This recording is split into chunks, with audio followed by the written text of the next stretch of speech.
শ্রেয়া, গতকাল কিন্তু পানি একদম টইটুম্বুর হয়েছিল। গতকালের আগের দিন রাতের যে ভারী বর্ষণ এই অঞ্চলে এবং পাশাপাশি উজানের ঢল নেমে এসেছিল, ফলে কিন্তু বিপদসীমার বেশ উপরে কিন্তু পানি প্রবাহিত হয়। সর্বোচ্চ এবছরের চতুর্থবারের এই বন্যায় কিন্তু বিপদসীমার উপরে পানি প্রবাহিত হয়ে বিস্তীর্ণ এলাকা প্লাবিত হয়েছিল, কিন্তু আজকে কিন্তু রাত থেকে সে পানি কমতে শুরু করেছে। সকাল 6টায় বিপদসীমার কিন্তু নিচে পানি প্রবাহমান শুরু হয়েছে এবং সর্বশেষ সকাল 9টায় কিন্তু বিপদসীমার নিচে পানি প্রবাহিত হচ্ছে এবং এর ফলে তিস্তা তীরবর্তী যে নিম্নাঞ্চল এলাকাগুলো থেকে পানি যেটি ছিল সেটি কিন্তু নেমে গেছে। আমি যে জায়গায় দাঁড়িয়ে রয়েছি, গতকাল সেখানে হাঁটুর উপরে পানি ছিল, এখন কিন্তু সে পানি নাই। এবং আহ, বেশ কিছু এলাকা যে প্লাবিত হয়েছিল, কাঁচা পাকা রাস্তা ধসে গিয়েছিল, সেগুলো কিন্তু এখন মেরামতের কৌশল ভাবছেন, চিন্তা ভাবনা করছেন স্থানীয়রা। পাশাপাশি এই অঞ্চলে লালমিরহাট জেলায় এই বন্যায় কিন্তু 731 হেক্টর আমন ধানের কিন্তু ক্ষতি পানিতে ডুবে আছে এবং বেশ কিছু ফসল কিন্তু ডুবে আছে, কৃষি বিভাগ এটি জানিয়েছে। এবং সাধারণ মানুষ তারা কিন্তু ঘরে ফিরতে শুরু করেছেন, যদিও বা কিছু কিছু নিম্ন এলাকায় এখনো পানি রয়ে গেছে এবং তারা আশপাশের যে পরিবেশ সেটি গোছালো করার চেষ্টা করছেন, পরিষ্কার পরিচ্ছন্নতা করছেন।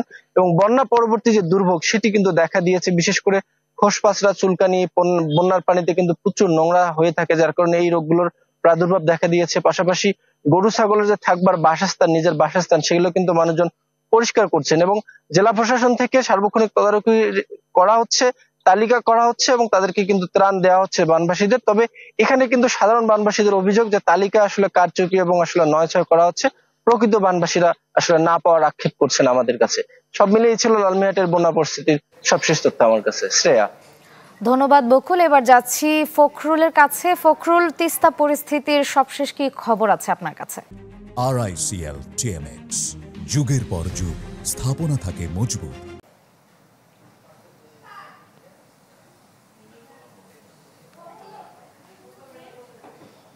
আমি এখন আছি তিস্তা তীরবর্তী লক্ষ্মীটারি ইউনিয়নের ইসলি এলাকায় এবং আমার পিছনেই কিন্তু দেখাই যাচ্ছে যে পানি অনেকটা নেমে গেছে এবং আমরা তথ্য নিয়েছি, পানি উন্নয়ন বোর্ডের সঙ্গে কথা বলেছি। গতকাল আসলে তিস্তা ব্যারেজের যে পানি সেটি 15 সেন্টিমিটার উপরে ছিল বিপদসীমার, তো সেটি আজ সেগুলো কিন্তু ইতিমধ্যে একদিনের ব্যবধানে সব পানি নেমে গেছে এবং আমরা কিন্তু এসেও দেখছি যে ঘরবাড়িগুলোতে পানি উঠেছিল, যে এলাকা পানিবন্দী ছিল সেই এলাকায় কিন্তু এখন পানি নেই। এবং এলাকাবাসীর সঙ্গে আমরা কথা বলেছি, তারা বলেছেন যে অল্প সময় ব্যবধানে আসলে বৃষ্টি না হওয়ার কারণে আবার পানি কিন্তু তিস্তা নদীতে চলে গেছে।